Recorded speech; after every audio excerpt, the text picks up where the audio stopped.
పుణ్యాలు ఎంత మేలు అని చెప్తున్నాడు. అయితే అట్లా జరుగుతుంది కదా. పాపం చేసే మానవులు వంటి పాప సహితుడు పుట్టడం అసలు అని దేవుడు వాక్యం తెలుసు కూడా.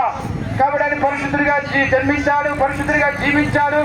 మరి ఈ లోకంలో ఎన్నో అద్భుతాలు ఆశ్చర్యకారం చేసి ఆ కలువరి శిలువలో నీ నా పాపుల కొరకు ఆయన విలువైన పరిశుద్ధ రక్తాన్ని సిందించినాడు పిల్లరా. కాబట్టి యేసు అంటే మతము కాదు, మంచి మార్గము. యేసు ప్రభు అంటున్నారు, నేనే మార్గము, నేనే సత్యమును, నేనే జీవమై ఉన్నానని యేసు ప్రభు తెలుస్తున్నానయ్యా. కాబట్టి యేసు ప్రభు ఎత్తుకు వస్తే మోక్షానికి చేరుతాం. యేసు ప్రభు ఎత్తుకు వస్తే మరి పరలోకం ఉంది, అది నిత్యం ఉండే లోకము, అది పరిశుద్ధులు ఉండే లోకము, నీతిమంతులు ఉండే లోకము, శాపము లేని లోకము, నీతి కలిగిన లోకముగా అందుకురా. అటువంటి లోకంలో నీవు నేను ఉండాలంటే యేసు ప్రభు ఎద్దుకు మనం రావాల్సి వరకున్నాం. మరి యేసు ప్రభు సెలవిస్తున్నారు, ఇదిగో కొత్త ఆకాశం కొత్త భూమి నీ కొరకు సిద్ధపరచబడి ఉన్నా అని చెప్తున్నారు.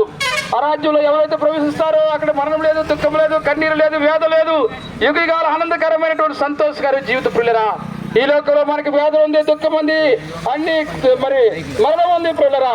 అయితే మరణము, దుఃఖము, వేద లేని రాజ్యం నీకు పొందుకోవాలంటే యేసు ప్రభు వారు ఒక్కరే శరణ్యము. ఆయనే నేను నాకు పాపుల కొరకు మరణించాడు, తిరిగి లేచాడు. ఆయన అందు విశ్వసించినట్లయితే ఆ యేసు ప్రభు వారు నీ కొరకు ఒక మంచి రాజ్యం ఏర్పాటు చేసినాడు పిల్లరా. కాబట్టి మనం దీని కొరకు ఏ ప్రయాసం లేదు, కానీ హృదయపూర్వకంగా మరి వినయముతో ప్రభా నేను పాపుని, పాపులో పుట్టాను, పాపులో జీవిస్తున్నాను, పాపులో చనిపోతే నిత్య నరకం ఉంది, ఆ నరకమును తప్పించడానికి వచ్చినావని మరి తెలుసుకో పిల్లరా. మరి ప్రభు యేసునందు విశ్వసించండి, మీరును మీ ఇంటి వారు గొప్ప రక్షణ పొందుదురుగాక. ప్రార్థన చేద్దాం వాక్యం కొరకు. మరి వెలువెలు జాకబ్ గారు ఉన్నారా?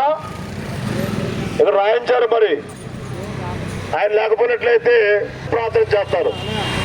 ఆ ప్రార్థనలో మనము ఏకీభిందా అందరూ కూడా కళ్ళు మూసుకుందాము. ప్రార్థన చేయన్నా. ప్రియమైన పరలోక తండ్రి, మీ ఘనమైన నామంలో మీకు వందనాలు చెల్లిస్తున్నాం. మరి దినము బెరాక లాక్పేట నుండి తిమోతి అన్నగారు, అలాగే ఆయన మరి జెరూసలేం ఆ యొక్క గాస్పుల్ టీం ప్రసాద్ అన్న గారి ద్వారా ఆయన ఇలా సువార్త ప్రకటించడానికి మీరు అనుగ్రహించారు. దైవ సేవకులు, పరిశుద్ధులు, సంఘము దేవుని యొక్క నామంలో నాయన సువార్త ప్రకటించే పాదములు ఎంతో సుందరములని చెప్పారు. ఆ విధంగా ఇంతవరకు మీరు సహాయపడినారు ప్రభా. విన్న దేవ తండ్రి చెప్పిన వాక్యం విన్నవారు ఆ లోతైన కార్యం చేసి రక్షణ దయచేయమని యేసు ప్రభు నామంలో ప్రార్థించి వేడుకున్నాం తండ్రి. ఆమేన్.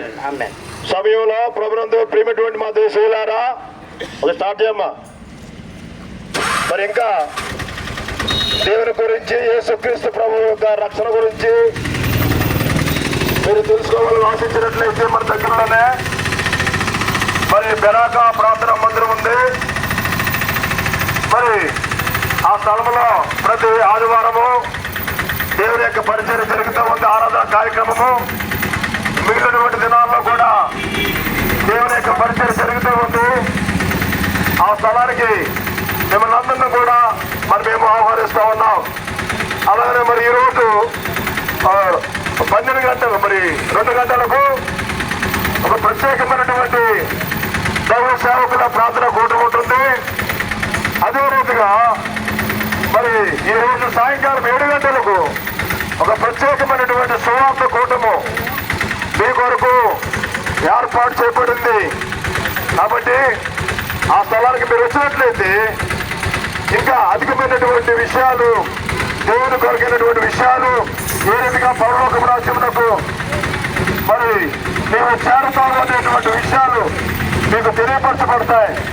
కాబట్టి ఆ స్థలానికి రండి, వినండి, రక్షణ పొందండి. దేవుని యొక్క వాక్యము కొరకు మరి సభలో సోదరులు